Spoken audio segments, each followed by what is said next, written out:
বাংলাদেশে আর বাংলাদেশের বাইরে পৃথিবীর বিভিন্ন প্রান্তে যেখান থেকে চ্যানেলে দেখছেন আপনাদের সকলকে সাদর আমন্ত্রণ তৃতীয় মাত্রা দেখবার জন্য সাম্প্রতিক নানা বিষয় নিয়ে আলোচনার জন্য। আমার সঙ্গে স্টুডিওতে রয়েছেন আমার বাবা আছেন বাংলাদেশ জাতীয়তাবাদী দল বিএনপি দলীয় সংসদ সদস্য কলিমুদ্দিন আহমেদ মিলন এবং আমার ডানে রয়েছেন বাংলাদেশের কমিউনিস্ট পার্টি সিপিপি সাবেক সাধারণ সম্পাদক রুহিন হোসেন প্রিন্স। স্বাগত আপনাদের দুজনকে তৃতীয় মাত্রায়। মিস্টার কলিমুদ্দিন আহমেদ মিলন, আমরা জুলাই মাসে কথা বলছি এবং জুলাই অভ্যুত্থানের 2 বছর হতে চলল প্রায়। জুলাই কি শুধুমাত্র একটা সরকারের বা শেখ হাসিনার পতন নিশ্চিত করলো, না জুলাই আরও অনেক রকমের অর্জন আসলে আমাদেরকে উপহার দিল? জুলাই তো ধরেন, ধন্যবাদ আপনাকে এবং আমার সম্মানিত দর্শকবৃন্দ। জুলাই তো অনেক অর্জন, এটা আমরা পূর্ণাঙ্গভাবে দেখতে হবে। আমাদের দেশে যে দুঃশাসন চেপে বসেছিল, সকল কিছু ধ্বংস করে দিয়ে আমরা সবাই জানি যে এই প্রচণ্ড ক্ষোভ তৎকালীন আওয়ামী সরকারের প্রতি, ভোট ব্যবস্থাকে ধ্বংস করা এবং হাজার হাজার লাখ লাখ কোটি টাকা জনগণের টাকা আত্মসাৎ করা এবং গুম খুন সকল কিছু মিলে মানুষের মধ্যে একটি প্রবল ক্ষোভ বিরাজ করছিল তৎকালীন শাসকদের প্রতি। জুলাই সেই একটি ভয়ঙ্কর পরিস্থিতি থেকে বাংলাদেশের মানুষকে, দেশের জনগণকে মুক্তি দিয়েছে। এই জুলাই যারা সম্পৃক্ত ছিলেন, যারা জীবন দিয়েছেন, যারা বিভিন্নভাবে আহত হয়েছেন, চোখ হারিয়েছেন, তারা সবাই একটা নতুন দিগন্তের জন্য বাংলাদেশের এটিকে শুধুমাত্র জুলাই অভ্যুত্থান বা এটির বিজয় সম্পর্কে আমরা এককভাবে কথা বলার সুযোগ নাই, এটা সম্পূর্ণভাবেই দেখতে হবে। এবং আমরা আমাদের মাননীয় প্রধানমন্ত্রী জনাব তারেক রহমানের সরকার জুলাই যোদ্ধা যারা নিহত হয়েছেন তাদের মাসিক পরিবারের জন্য মাসিক ভাতার ব্যবস্থা করেছেন, যারা পঙ্গু হয়েছেন তাদের জন্য আরেক ধাপে ব্যবস্থা করেছেন। এইভাবে আমরা জুলাইকে সম্মান জানাই, শ্রদ্ধা জানাই। আজকে জুলাই মাসে আমরা আশা করব যে আমরা যা হারিয়েছিলাম স্বাধীনতার পরে, তা এই জুলাই যুদ্ধের মাধ্যমে আমরা আমাদের দেশের জনগণ, জুলাই যোদ্ধারা এবং যারা জীবন দিয়েছেন তারা অর্জন করতে পেরেছেন। ধন্যবাদ। Mister Ruhin Hossain Prince. জি, আপনাকে ধন্যবাদ। মিলন ভাইকে ধন্যবাদ। যারা শুনছেন শুভেচ্ছা জানাই। না, আমি খুব সহজ করে বললে, দেখেন জুলাইটা কিন্তু অল্প কয়দিনে হয়ে গেছে, বা জুলাইয়ের কালমিনেশান 36 দিনেই আগস্টে একটা সমাপ্তি ঘটলো, আমি এটা মনে করি না। জুলাইয়ের একটা দীর্ঘ পটভূমি হচ্ছে দীর্ঘদিন ধরে কর্তৃত্ববাদী স্বৈরাচারী শাসনের বিরুদ্ধে সংগ্রাম, এবং বিশেষ করে আমরা আমাদের দিক থেকে বলি 14 সালের নির্বাচনের আগে থেকে শুরু হয়েছিল। নির্বাচনের পরে যে লাগাতার যে সংগ্রাম ছিল তার কালমিনেট করেছে জুলাই এবং আগস্টে এসে।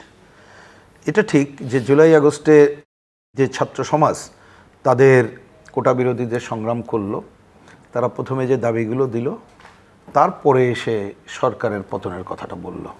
এবং সাধারণ মানুষের চাওয়ার যদি কথা বলেন, যে ঠিকই এটা প্রথম ছিল যে চলে যাও, কর্তৃত্ববাদী স্বৈরাচারী সরকার চলে যাক। কিন্তু আমি সহজ করে বলি, আরেকটা শব্দ আসছিল, আমার ছোট্ট করে যদি বলি, সেটা হচ্ছে আর না। এই আর নাটা কি? যে এই ধরনের কর্তৃত্ববাদী স্বৈরাচারী শাসন আর না। এইটা যারা বলেছেন হয়তো তারা সুনির্দিষ্ট করে অনেক কিছু জানতেন না, কিন্তু মনের মধ্যে ছিল এই ধরনের কর্তৃত্ববাদী স্বৈরাচারী শাসক যাতে না হয়ে ওঠে, তার জন্য যা যা করার সেটা করা হোক। আমি সেইটাকেই একটা বড় আকাঙ্ক্ষা হিসাবে দেখি। এবং সেইটা যদি দেখতে হয় তাহলে দেখেন, আমরা যদি তরুণদের কথা বলি, তাহলে তাদের অনেকের বহিঃপ্রকাশিত কথাগুলো ছিল দেওয়াল লিখনের মধ্য দিয়ে, যেখানে বৈষম্য মুক্তির কথা, যেখানে এই দেশটা আমাদের সবার, যেখানে ওই যে পাতা ছিঁড়বেন না বলে এখানে যে বিভিন্ন ধর্মীয় জাতিগোষ্ঠী আছে, কাউকে নাকচ না করা, এই আকাঙ্ক্ষাগুলোই কিন্তু ছিল। আর আরও যদি হিসাব করে বলি, দুটি স্লোগান তো সামনে এসেছিল, গণতন্ত্র এবং বৈষম্য মুক্তির কথা। এইটাই হচ্ছে জেনারেলি আমার বিবেচনায় সামনে এসেছিল। কিন্তু অন্য দুইটা আলোচনা একটু তুলে রাখা উচিতই, নাহলে হিসাবটা ভুল হয়। একটা হচ্ছে বিভিন্ন রাজনৈতিক দল যারা আমরা কর্তৃত্ববাদী স্বৈরাচারী শাসকের বিরুদ্ধে দীর্ঘ লড়াই করেছিলাম, ধরুন আমাদের এক একটা লক্ষ্য ছিল, বামপন্থীরা তার এই সরকার অবসান চাই, নির্বাচনের মধ্যে একটা ভালো সরকার চাই, কিন্তু আমাদের লক্ষ্য যে টুয়ার্ডস সোশ্যালিজমের দিকে দেশটা নিতে পারি কিনা। বিএনপি তার একটা লক্ষ্য, অন্যদের একটা লক্ষ্য ছিল, সেটা হচ্ছিল। সুতরাং এই জুলাইয়ে যখন আমরা অংশ নিলাম, আমাদেরও মনে, আমার বিবেচনায় এই দলগুলো ওই যে একটু আগে যে কথাগুলো বললাম তার মধ্যে যার যার ছিল। কিন্তু আরেকটা জিনিস, এইটাকে এখন একেবারে উপেক্ষা করার কোনো কারণ নাই, যেটা এখন আরও প্রকাশিত হচ্ছে।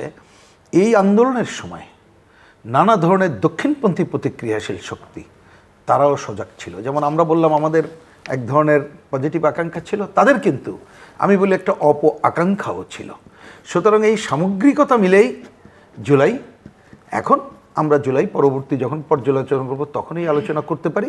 কিন্তু আমি কংক্রিট ফর্মে এটা বুঝি যে এই যে একটা অভ্যুত্থান, এই অভ্যুত্থানে মানুষের আকাঙ্ক্ষা আমার বিবেচনা ওই যে আর কর্তৃত্ববাদী স্বৈরাচারী শাসক চাই না, যেমন কেউ কর্তৃত্ববাদী স্বৈরাচারী শাসক হয়ে উঠুক কিভাবে না জানলেও সেই আকাঙ্ক্ষাটা সামনে ছিল। প্রশ্ন হচ্ছে যে সেই লক্ষ্য অর্জনে বাংলাদেশ এখন কোথায় দাঁড়িয়ে আছে? একটা অন্তর্বর্তীকালীন সরকার ছিল 16-17 মাস, তারপরে এখন একটা নির্বাচিত সরকার। আপনি কি মনে করেন কোথায় দাঁড়িয়ে আছে সেই লক্ষ্য পূরণে? না, আমার খুব ছোট করে বললে যে প্রথমে একটা বড় আঘাত হলো যে অন্তর্বর্তীকালীন সরকার সেই সময়ে। কারণ এইটা মানুষের একটা আকাঙ্ক্ষা, যে কোনোভাবে হোক, একটা আপনি সাধারণভাবে আমি বলছি, এটাকে সচেতন পলিটিক্যাল পার্টিগুলোর কথা বলছি না, তাদের আকাঙ্ক্ষাটা এরকমের ছিল যে এই দল ক্ষমতায় থাকলে মেলা কিছু করা যায় না, কিন্তু যদি একটা অন্তর্বর্তীকালীন সরকার থাকে হয়তো একটু ভালো কিছু করা যাবে। আগে 3 মাসে নির্বাচন ছিল, এই যদি একটা বেশি দিন থাকে তাইলে হয়তো বা ভালো কিছু করে যেতে পারবো। সেই আকাঙ্ক্ষায় একেবারেই কি বলবো যে গুড়ে বালি হয়ে গেছে। এটি একটা প্রধান সংকট আমার বিবেচনায় এটা হয়েছে। এবং তারা প্রথম দিকে এসে এমন নানা এজেন্ডাগুলোর মধ্যে ঢুকলো, কোনোটাই তারা করতে পারলো না, বরঞ্চ সংকট তৈরি করলো। এবং এইটা এখন দিন দিন আরও দেখা যাচ্ছে, ওই সময় আমরা দেখেছি। সেটা হচ্ছে ওই যে একটু আগে বললাম যে এই ধরনের একটা অভ্যর্থনের পেছনে যে দক্ষিণপন্থী প্রতিক্রিয়াশীল শক্তি ছিল, তারাই তাদের অন্যতম ক্রীড়ানকের ভূমিকা পালন করলো। যা সর্বশেষ আমাদের পার্লামেন্টের স্বরাষ্ট্রমন্ত্রীর ছোট্ট একটা কথা, তিনি একথা আগেও বলেছেন, উনি নতুন বলেছেন নট দ্যাট, উনি ঐক্যমত্যের সময় হাসতে হাসতেও বলেছেন যে ওই সরকারের ভেতরে ছিল এনসিপি আর কিনারে ছিল জামাত ইসলাম, এটা কেনা জানে। সুতরাং দেখা গেছে যে যারা ছিলেন তারা তাদের ওই এজেন্ডা বাস্তবায়ন করার কারণেই এই যে জায়গাটা সেটা করতে পারেনি তারা, বরঞ্চ এইখানে নানা ধরনের আরও পেছনের দিকে টানার কাজটা করে গেছে। সরকারের ব্যাপারে আমার ছোট্ট কথা হচ্ছে, এখনও পর্যন্ত সরকারের বিষয়ে বলার হয়তো সময়টা ম্যাচিওর্ড হয়নি। তবে আমি একথাই বলতে চাই যে সরকার প্রথমে এসে কতকগুলো যেভাবে জনতুষ্টিবাদী কাজ এবং কি বলবো যে একটু পিপুল সাপোর্টেড, দেখতে ভালো লাগা কাজ করছে, কিন্তু এটা তো রাষ্ট্র, এটা তো সরকার। ওই যে বললাম যাতে কর্তৃত্ববাদী স্বৈরাচারী প্রবণতা না হয়ে ওঠে, তার জন্য যে ভিত্তিমূলের অনেকগুলো কাজ করা দরকার, তাদের মতোই করবে, এটা বামপন্থীদের মতো হবে না। সেই জায়গাটা আমি এখন অনুপস্থিত দেখতে পাচ্ছি। আমি সেই কার্যক্রম এখানে কতখানি একমত ওনার সঙ্গে, কতখানি ভিন্ন মত? আমি তো খুব গভীর মনোযোগ দিয়ে শুনছিলাম, ওনার মতো করে উনি বলছেন, উনি ভালো কথা বলছেন। একটা বিষয় দেখেন, আজকে জুলাই মাসে আমরা কতগুলো অসঙ্গতি সামনে নিয়ে আগাইতেছি। ভাই বলছেন যেমন ধরেন জুলাই যেভাবে সংগঠিত হয়েছে, এটা আসলে সারা দেশের সব মানুষের জন আকাঙ্ক্ষার একটা বিস্ফোরণ। এটার সামনে থেকে অরগল খুলে দিয়েছিল জুলাই বিপ্লবী, জুলাই যোদ্ধারা। সেই খুলে দেওয়া দরজা দিয়েই সকল আকাঙ্ক্ষা ঢুকছে। কিন্তু দুঃখজনকভাবে এই যে আমরা লক্ষ্য করেছি যে এই একটা ব্যাপক পরিবর্তনের আকাঙ্ক্ষাইতে ছিল জনগণের, সম্পৃক্ত সকল পক্ষের। কারণ মত পথ ভিন্ন হতে পারে, কিন্তু ব্যাপক একটি নতুন সম্ভাবনাকে নিয়েই প্রথমেই আমরা মনে হয় ধাক্কা খেলাম অন্তর্বর্তীকালীন সরকার। তাদের কাছে ভাই যেটা বলছে, তাদের কাছে যে আকাঙ্ক্ষা ওই সময়কার দেশের মানুষের ছিল, জুলাইয়ের পরে কিন্তু মানুষের আকাঙ্ক্ষা অনেক বড় হয়েছে যে আমরা নতুনভাবে দেশটাকে আমরা সামনের দিকে এগিয়ে নিয়ে যাব। সকল নতুন নতুন রাজনৈতিক বন্দোবস্ত বলে না, যেটাই বলে, সকল রকমের অন্ধকারকে আমরা সরাবো। সেটা স্বৈরাচারী বলেন, কর্তৃত্ববাদী শাসন বলেন, এইসব। কিন্তু জুলাই আমার মনে হয় আমরা অন্তর্বর্তীকালীন সরকারের বিভিন্ন কার্যক্রম জনগণের সে আকাঙ্ক্ষাকে কাঙ্ক্ষিত মাত্রায় মোটেও বহন করতে পারে নাই। একটি চ্যালেঞ্জ হয়ে দাঁড়িয়েছিল অনিশ্চিত ভবিষ্যৎ বাংলাদেশের। সেই চ্যালেঞ্জটা নির্বাচনের মাধ্যমে একটা নির্দিষ্ট খাতে চলার মতো পরিস্থিতি সৃষ্টি হয়েছে। এটি একটি বড় অর্জন। না হলে আমরা আরও অন্ধকারে হারিয়ে যাওয়ার মতো যত রকমের সিমটম, সব রকম সিমটমই আমাদের সামনে ছিল। তো আমরা ধন্যবাদ জানাই যারা এরকম একটি পরিস্থিতিকে গাইড করে করে একটা নির্বাচনের মাধ্যমে জনগণের রায়ের ব্যবস্থা করেছেন। মানুষ অংশগ্রহণ করেছে, আমি নিজেও নির্বাচন করেছি। অংশগ্রহণের মধ্যে স্বতঃস্ফূর্ততা ছিল, মত প্রকাশের মধ্যে যথেষ্ট অবাধ পরিস্থিতি বিদ্যমান ছিল। প্রশাসনকেও আমরা অনেকাংশেই পক্ষে পেয়েছি। আমরা নির্দিষ্ট একটা গতি সঞ্চার করতে পেরেছি নতুন একটা গভর্নমেন্টের। ওনার যেটা কনসার্ন যে বিএনপি কি মানে সরকার সংস্কার এবং নির্বাচনী রাজনীতির মধ্যে ভারসাম্য রাখতে পারছে কি না, মানে অনেক অঙ্গীকার পূরণ করছে মানুষ জনতুষ্টির কথা বিবেচনায় রেখে, কিন্তু রাষ্ট্র কাঠামোর যে সংস্কার, আপনি যেটা স্বতঃস্ফূর্ত নির্বাচনের কথা বলেন, ভবিষ্যতে এরকম নির্বাচন যে হবে বাংলাদেশে, সেই নির্বাচনের নিশ্চয়তা, চেকস অ্যান্ড ব্যালেন্সের জায়গাগুলো, মানে রাষ্ট্র কাঠামোর সংস্কার যেটা আপনার দলের অঙ্গীকার ছিল, খুবই গুরুত্বপূর্ণ। আমরা এই সম্পর্কে আমাদের দল, আমাদের নেতা, আমাদের মাননীয় প্রধানমন্ত্রী, তিনি বারবার এই সম্পর্কে বলছেন যে উই আর কমিটেড। আমরা নতুন যে ব্যবস্থাপনা, যে ব্যবস্থাপনা আর স্বৈর শাসন ফিরে আসবে না, জনগণের পক্ষে এই সংস্কারের কথাগুলো আমরা অক্ষর অক্ষরে পালন করব, এই কথাটা বারবার উনি সুনির্দিষ্ট করেই বলছেন। এখনো সময় হয় নাই যে এটা করা যাবে, করবে কি না, বা কোনো সন্দেহ প্রকাশ করার এখনো সময় আসে নাই। তবে আমরা মনে করি যে সকল কিছু নিয়েই নতুন করে ভাবা হচ্ছে। আমরা নিশ্চয়ই লক্ষ্য করছি যে আমাদের বাজেটের সময় দেখবেন শিক্ষা খাত, স্বাস্থ্য খাতে বরাদ্দ ডাবল করা হয়েছে। বিভিন্ন জনমুখী যে সমস্ত কাজ, এই কাজগুলোর ভিতরে একটি জনবান্ধব বাজেট দেওয়ার চেষ্টা করা হয়েছে। তা আমরা আশাবাদী যে যে আকাঙ্ক্ষা, সংস্কার সম্পর্কে যে আকাঙ্ক্ষা, এই আকাঙ্ক্ষা এখন কিছু বিষয় আছে, ধরেন আমাদের এই সংসদে আরও যারা আছেন, দেখেন বিষয়টি ভাইও করবেন যে ওনারা নতুন একটা শপথ করবেন, কিন্তু সংবিধানের মাধ্যমে তো দেশটাকে চালাতে হবে।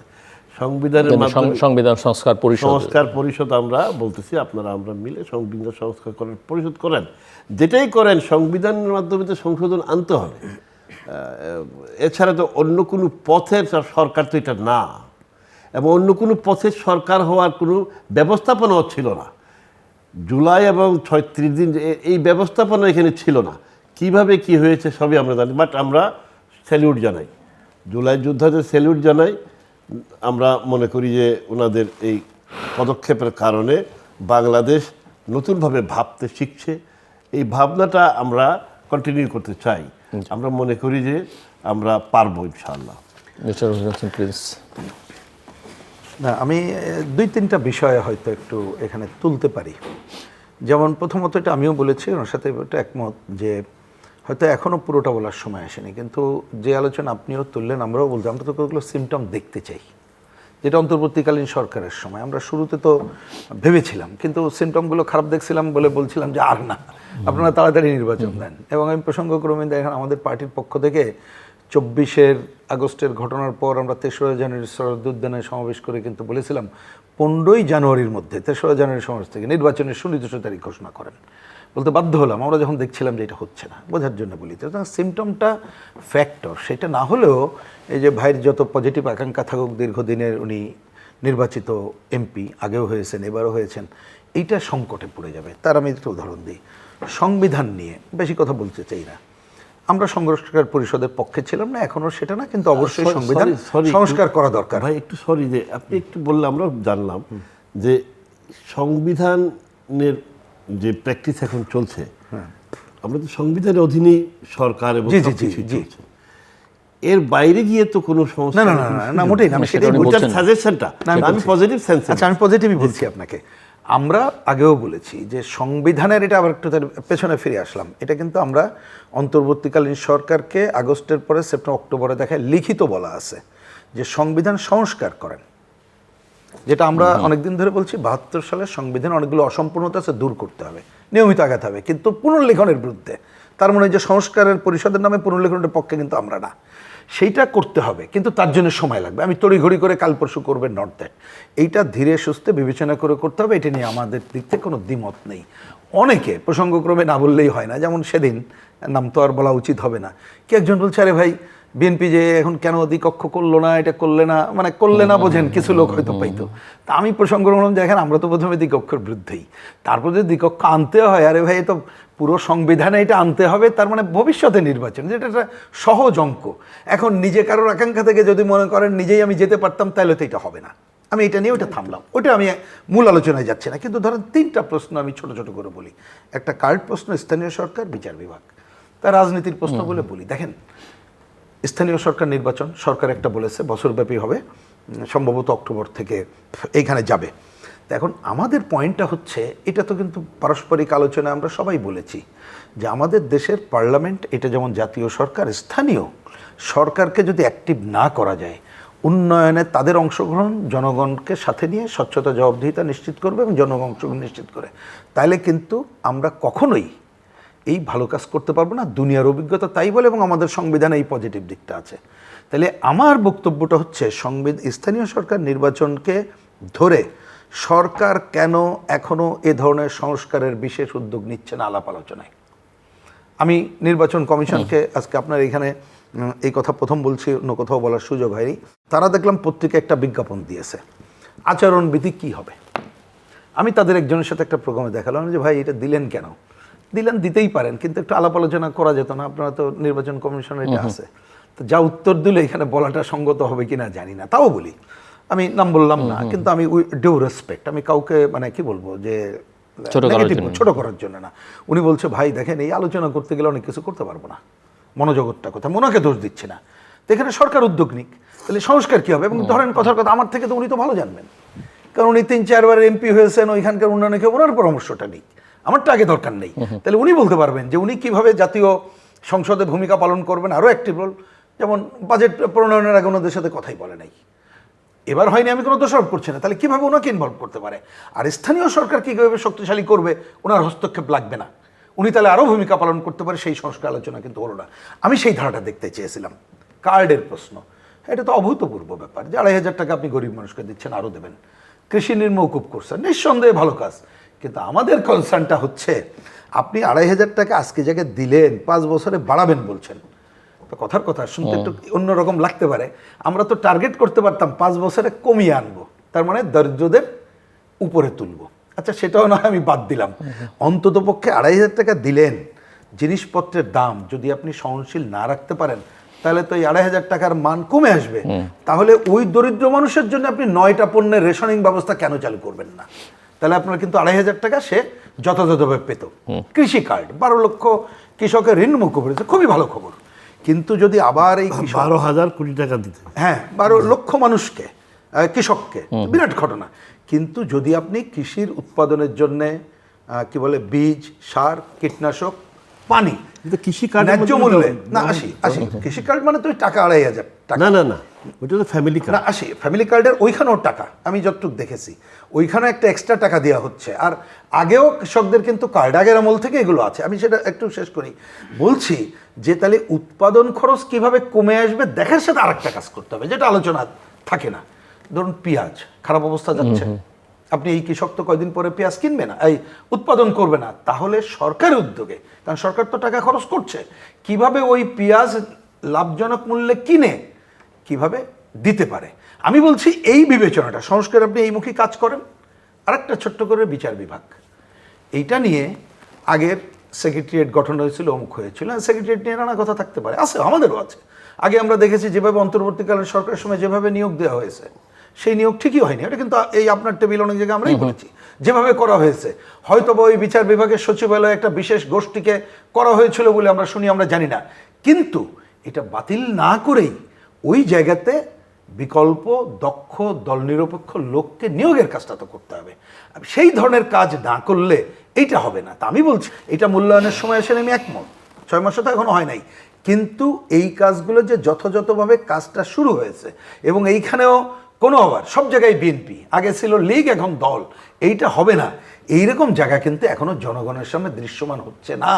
সেটা না হলে যেটা হবে, আমি পরিষ্কার করে বলি, এই জনদুষ্টিবাদী কাজ শেষ বেলায় কিন্তু আপনি ওই যে বললাম যে ছাত্র সমাজসহ অন্যরা মনে করেছিল আর না হয়তো যার যার মতো করে, আপনি আর না আপনার মতো ভেবেছেন, আমি আমার মতো ভেবেছি, একজন তরুণ ছাত্র তার মতো ভেবেছে, তার কাছে কিন্তু আমরা এত বড় একটা রক্তদানের মধ্য দিয়ে যে অভ্যুত্থান সংগঠিত করার পরে যে পজিটিভ পথে হাঁটছি, আরেকটা উনি কারেক্টলি বলেছেন, এই শব্দটাকে রিপিট করে আমি বলি, উনি বলছেন যে অন্তর্বর্তীকালীন সরকার যদি নির্বাচন দিয়ে আরও দেরি করতে আরও ভয়াবহ খারাপ অবস্থায় যেত, তো খুব কারেক্ট, কিন্তু মনে রাখেন এই খারাপ অবস্থায় যারা নিত তারা কিন্তু এখনো বসে নাই, তারা যখন এই ধরনের ঘটনাগুলো দেখতে থাকবে, তারা তাদের এই অপকর্ম করে বাংলাদেশকে আরেকটা খারাপ দিকে নিয়ে যাওয়ার জন্য করবে। তা সুতরাং সেই সব মিলিয়েই আমরা একটা যাতে বাংলাদেশের রাজনীতিটা আমরা সরকারের সেই ভূমিকাই প্রত্যাশা করি।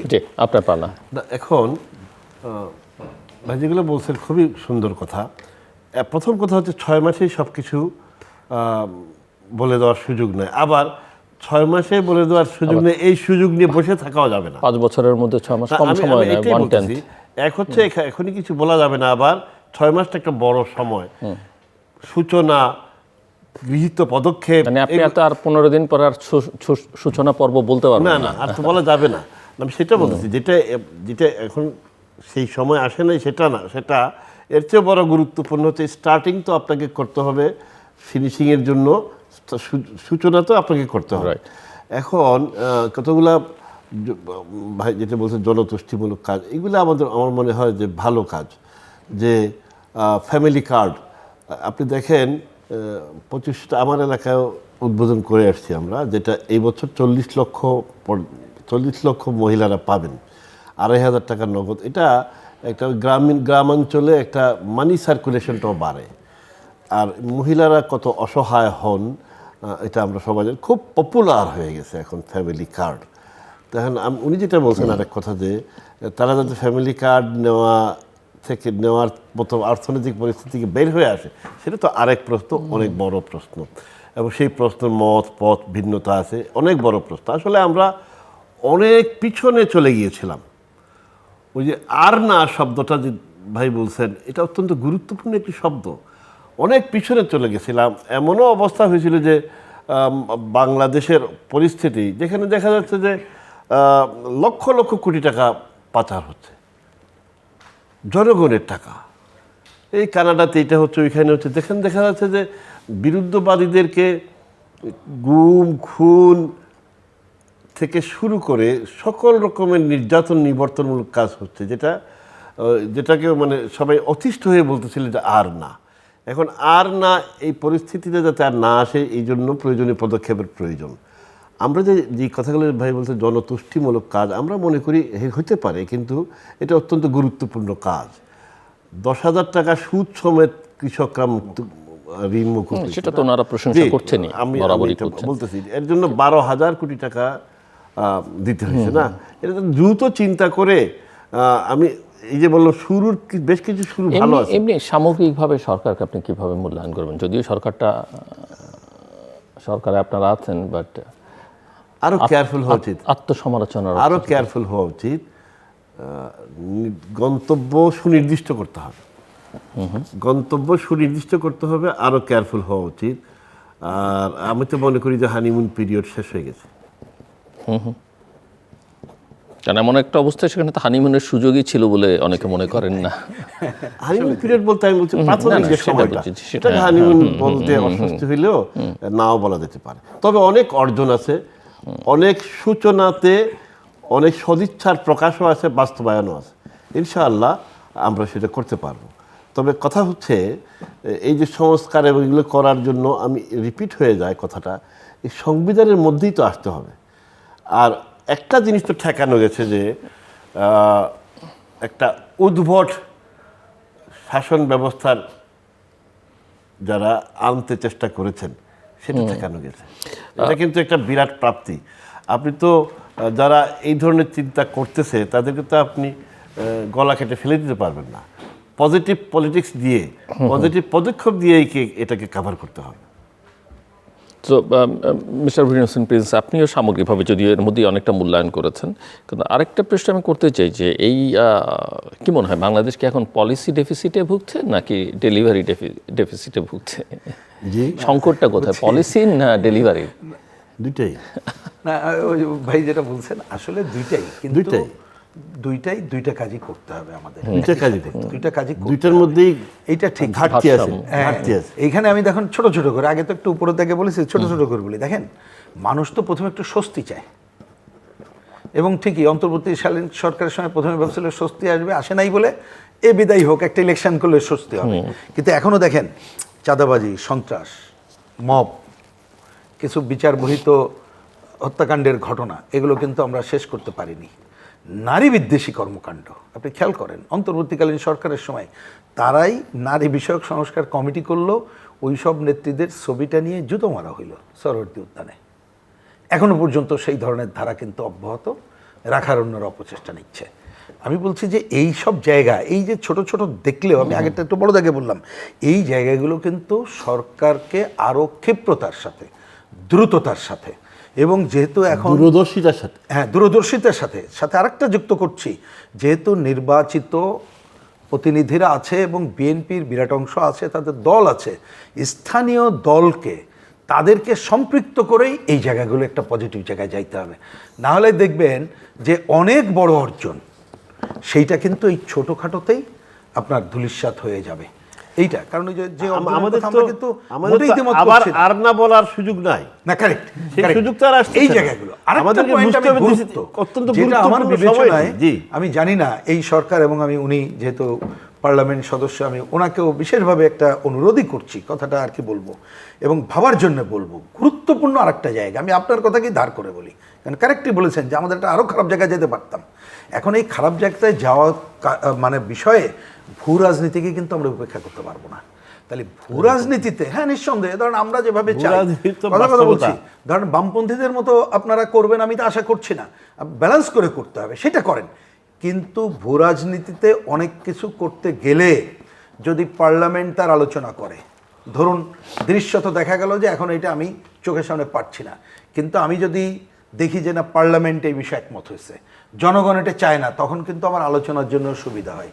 এই কথাটা বলে ওই জন্য ধরেন এই যে মার্কিনের সাথে যে বাণিজ্য চুক্তি মাত্র 3 দিন আগে করে দিয়ে গেল ওই অন্তর্বর্তীকালীন সরকার, তারা তো মিনিমাম এইটুক তো করতে পারতো, ভাই আমার নির্বাচিত সরকার আসে তখন করবেন।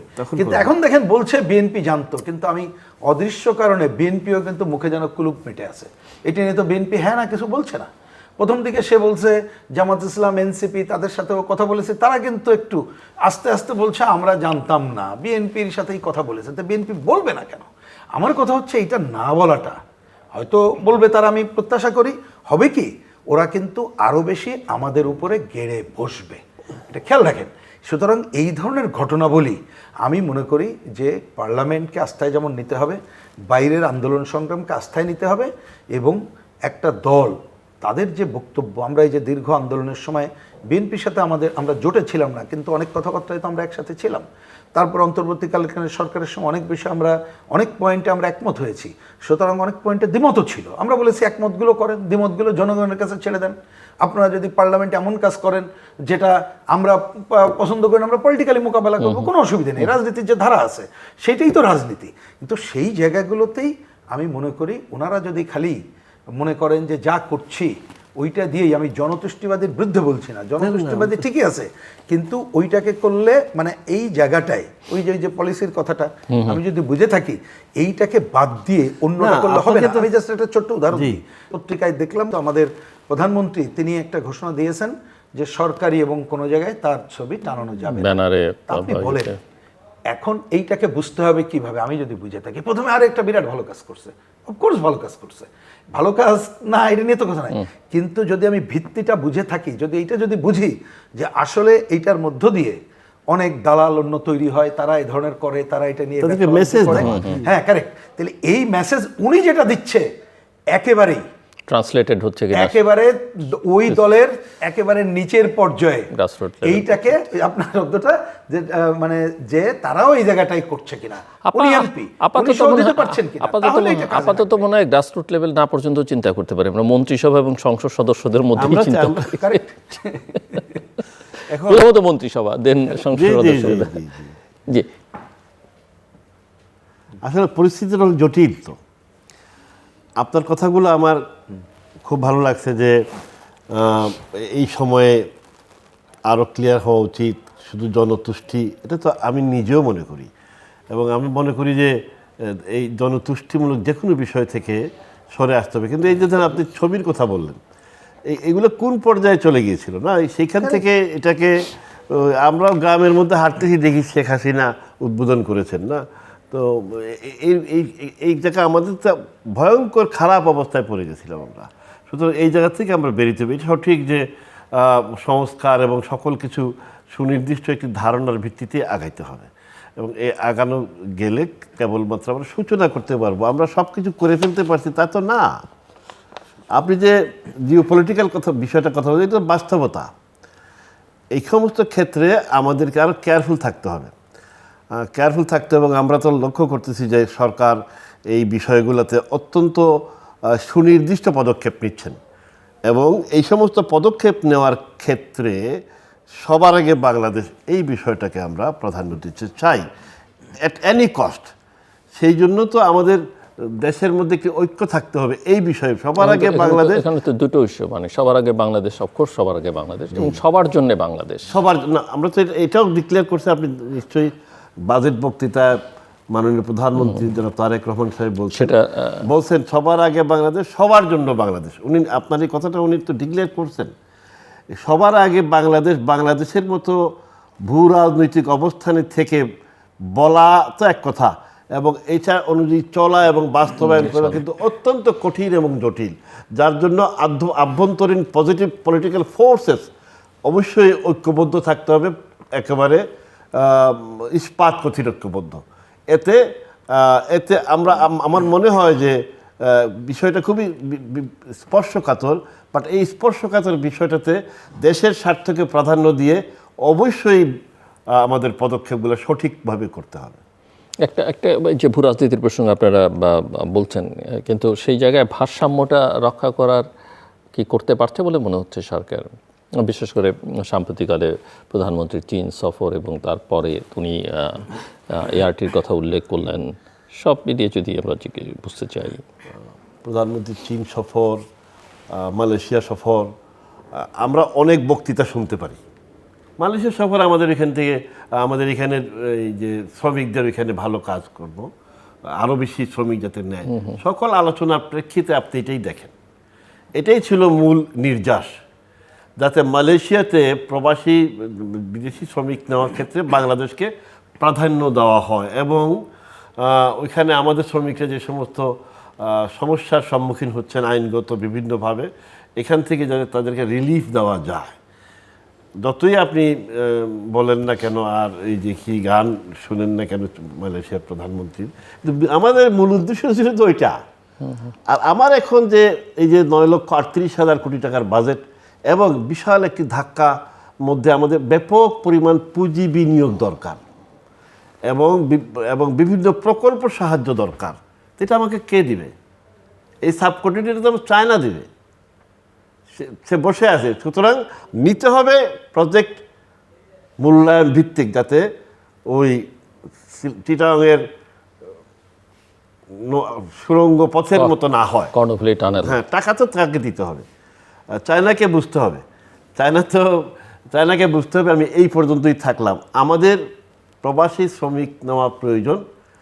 আমাদের তো একটা বড় ফ্যাক্টর হচ্ছে আমাদের দেশের শ্রমিকরা যাতে প্রবাসে গিয়ে কাজ করতে পারে, ওয়েজ আর্নিং করতে পারে এবং দক্ষ শ্রমিক যাতে যায়। এটার একটা কাছাকাছি দেশ মালয়েশিয়া, আর কিছু কালচারাল বিষয় আছে। আর আমার তো এত বড় প্রকল্প সাহায্য, বিভিন্ন ধরনের সাহায্যের জন্য চায়না দিতে হবে আমরা কেন নয় যে ভারত যাব?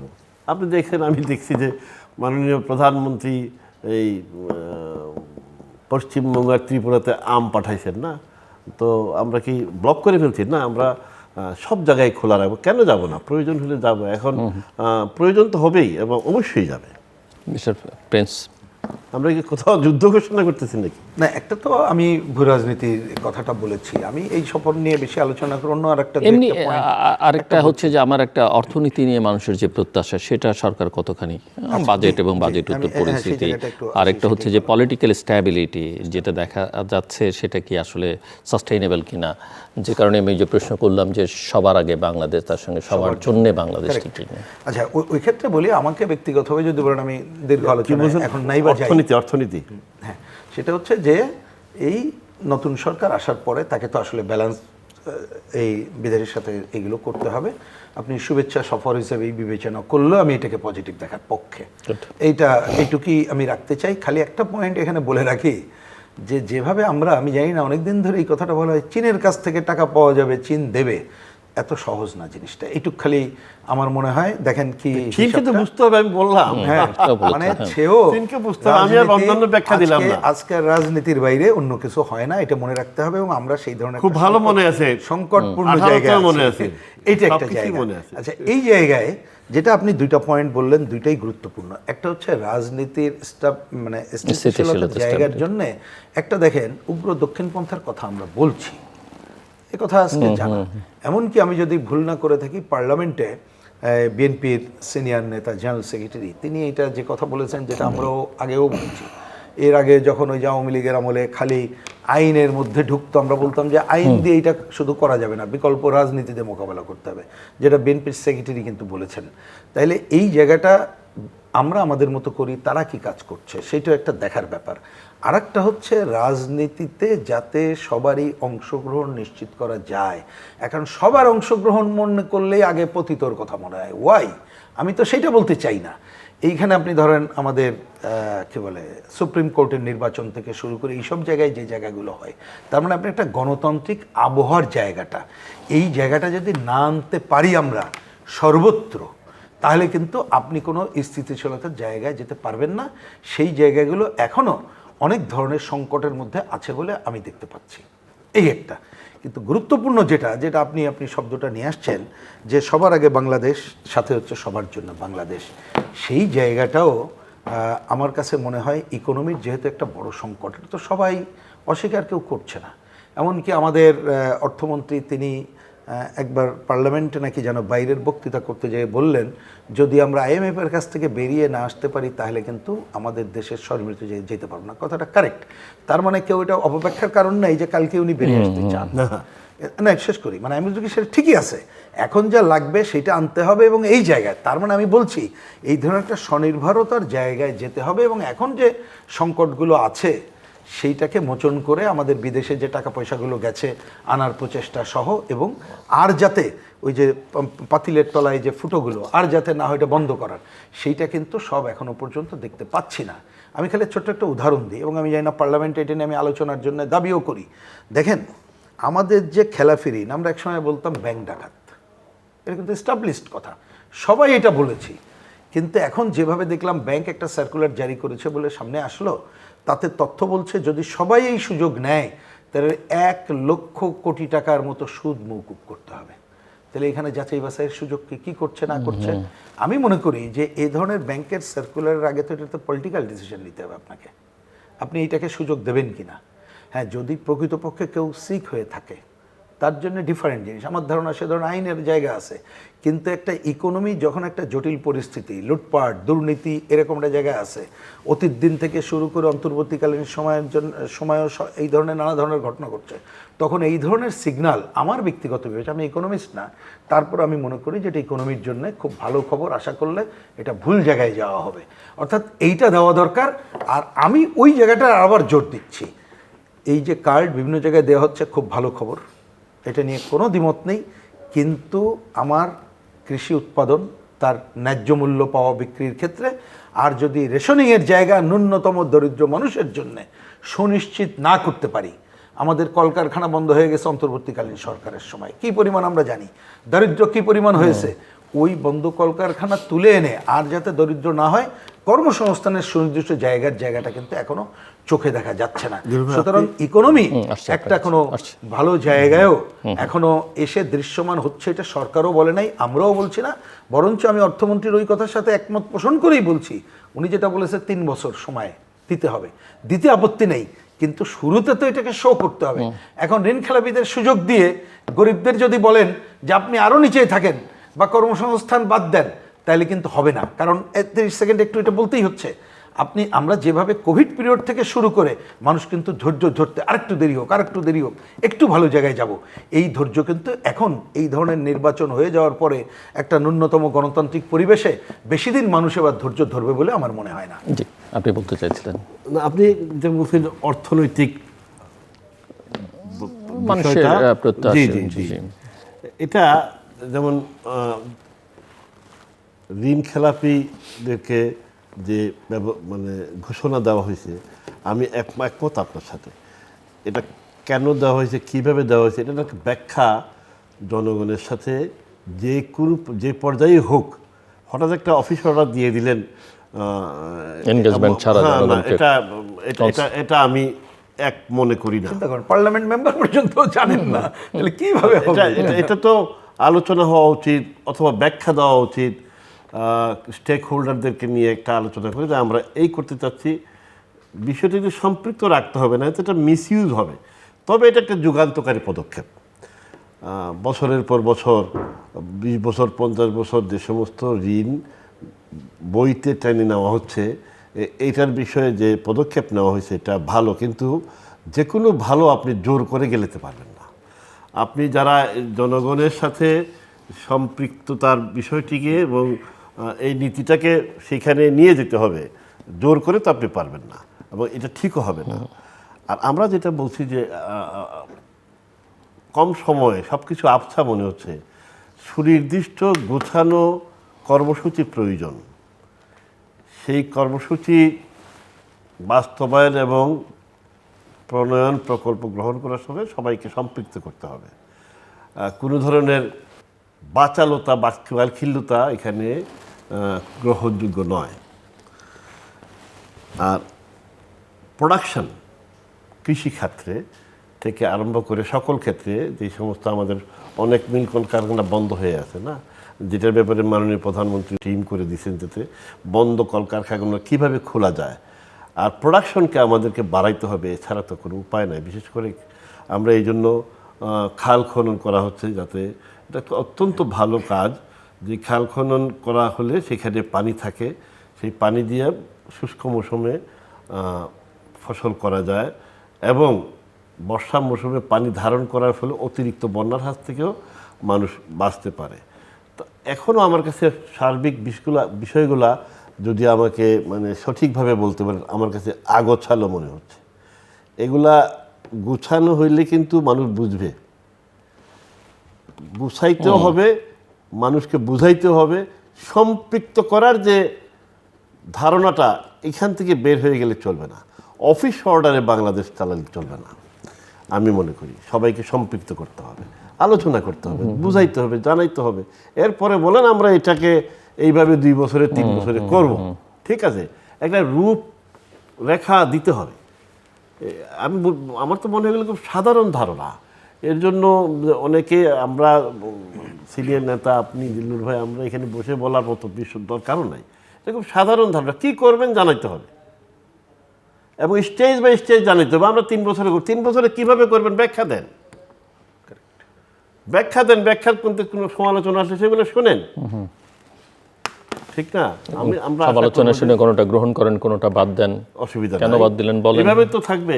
আর আমরা একটা কথা বলি যে এই যে আমরা যে সংসদে ফেস করতেছি, নিশ্চয়ই লক্ষ্য করবেন আমরা বাংলাদেশ জাতীয়তাবাদী দলের সরকার এবং আমাদের কথা বাদ দিলাম, সর্বোচ্চ নেতারা এই যে আরেকটা চলমান রাজনীতি আছে যেটা সংসদেও আছে, ঠিক না?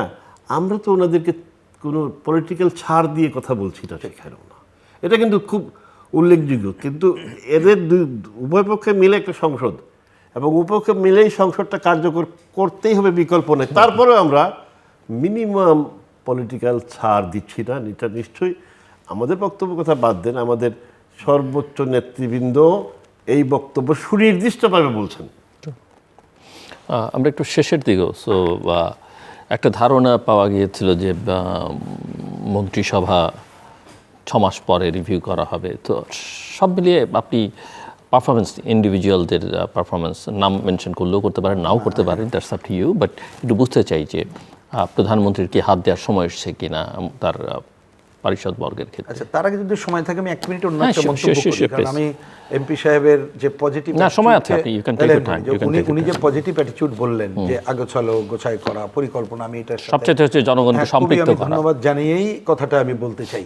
যে আলোচনা একটু আগে আমরা করলাম, দেখেন আমি যদি ভুল না করি, দেখলাম যে বন্ধ কলকারখানা চালু, এটার জন্য 60,000 কোটি টাকা একটা বরাদ্দ হয়েছে, ঠিক আছে? এটা তো কম না।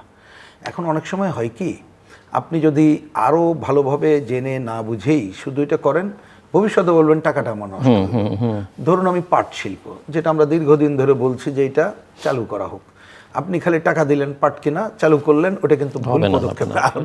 পুরো স্টাডি করতে হবে, কেন সেটা বন্ধ হলো, কেন সেটা চালু করতে হবে, চালু করলে কি না করলে কি।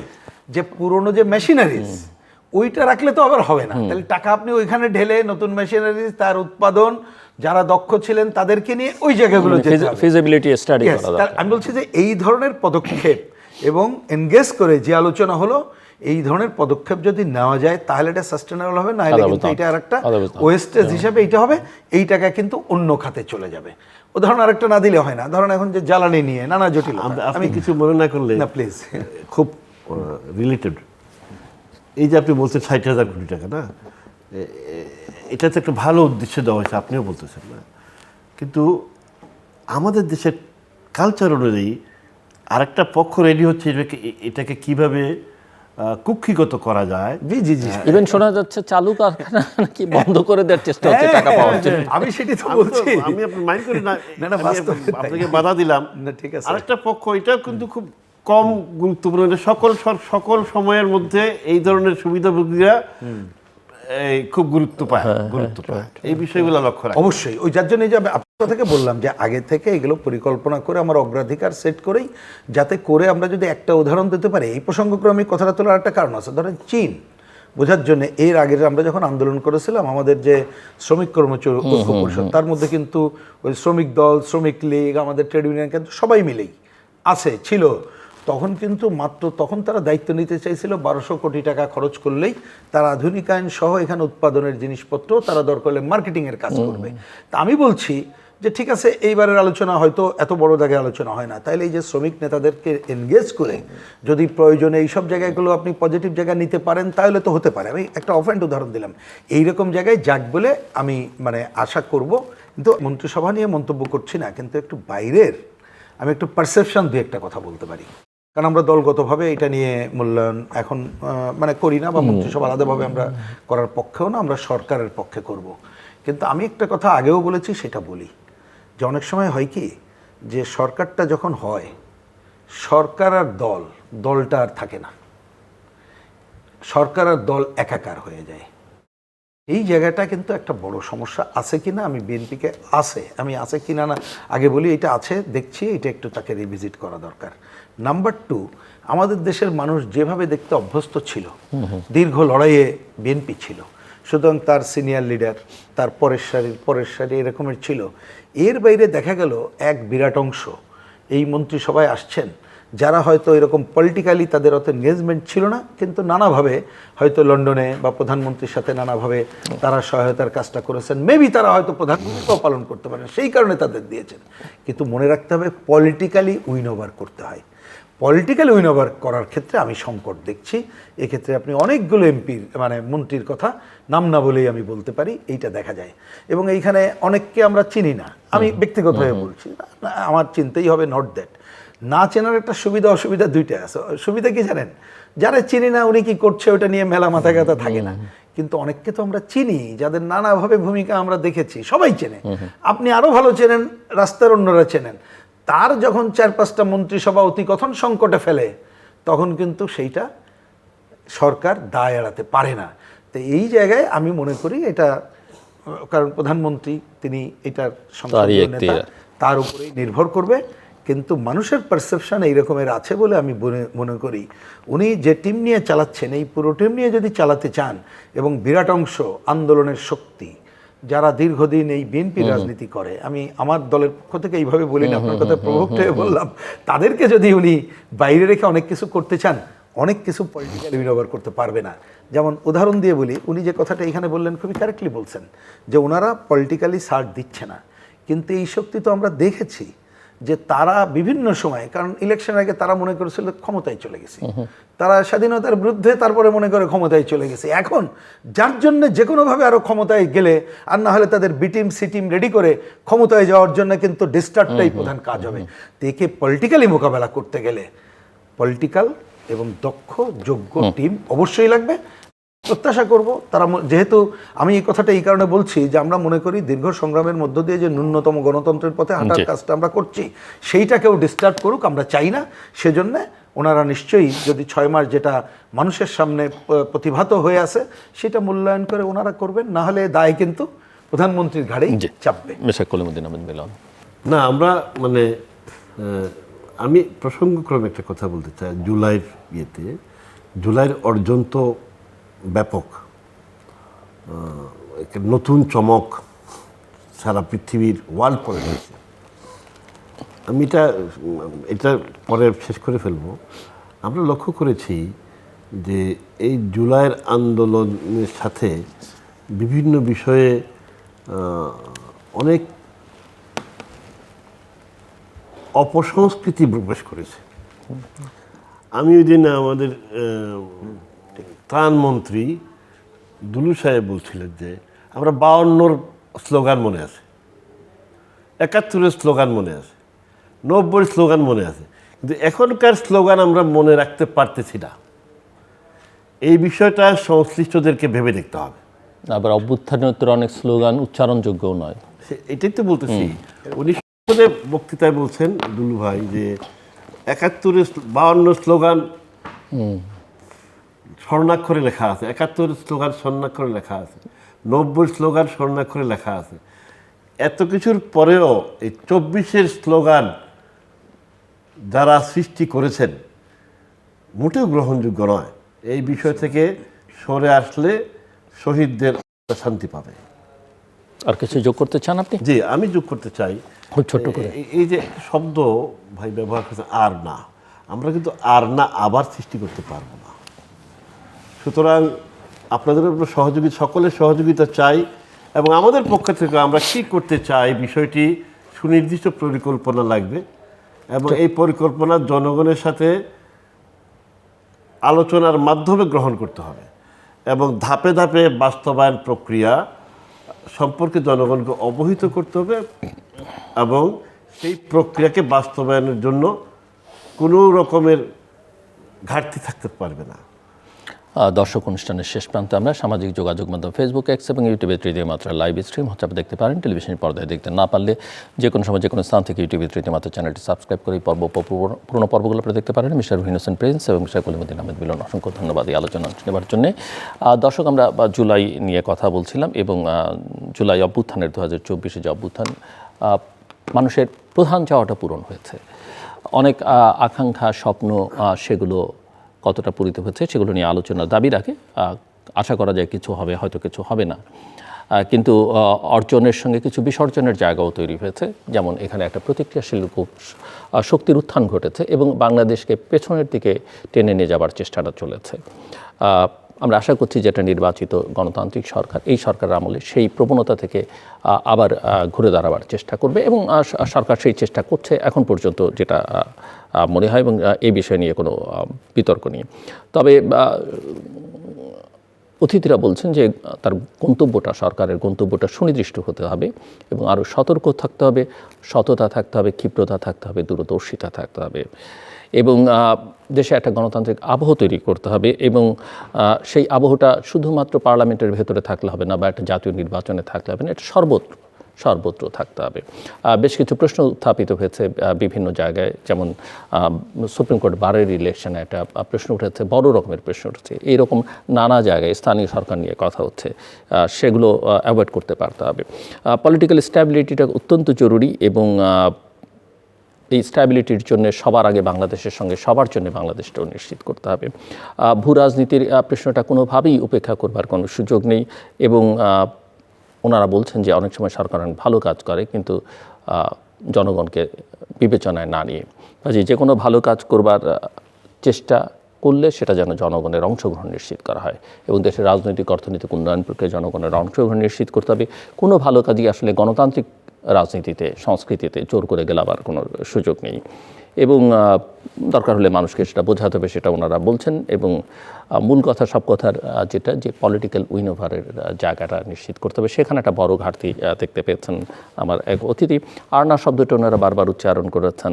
একথা ঠিক যে আন্না আমরা আর চাই না, যেগুলো আমরা অতীতে দেখেছি, কিন্তু যে অভ্যুত্থান আমরা দেখেছি সেটা যে আর হবে না ভবিষ্যতে, সেটাও কিন্তু নিশ্চিত করে বলা যায় না। যারা ক্ষমতায় আছেন এবং রাজনৈতিক শক্তি, তারা যদি প্রপারলি বিহেভ না করেন তাহলে এরকম পরিস্থিতি কিন্তু আবার হতে পারে। কেননা মানুষের চোখ কান খুলে গেছে এবং বিশেষ করে যে তরুণরা 24-এর আন্দোলনের সম্মুখ সারিতে ছিল, সেই তরুণদের বয়স কিন্তু খুব কম এবং এই স্মৃতি দগদগে ঘা তাদের স্মৃতি থেকে মুছতে অনেক সময় লাগবে, কেননা আগামী কয়েক বছর আসলে তারা বড় হবে, নেতৃত্বে থাকবে নানা জায়গায়। কাজেই তাদের স্মৃতি থেকে এগুলো মুছে ফেলা খুব সহজ কাজ হবে না। আমাদের সঙ্গে থাকবার জন্য অসংখ্য ধন্যবাদ। আপনাদের সবার জন্য শুভকামনা।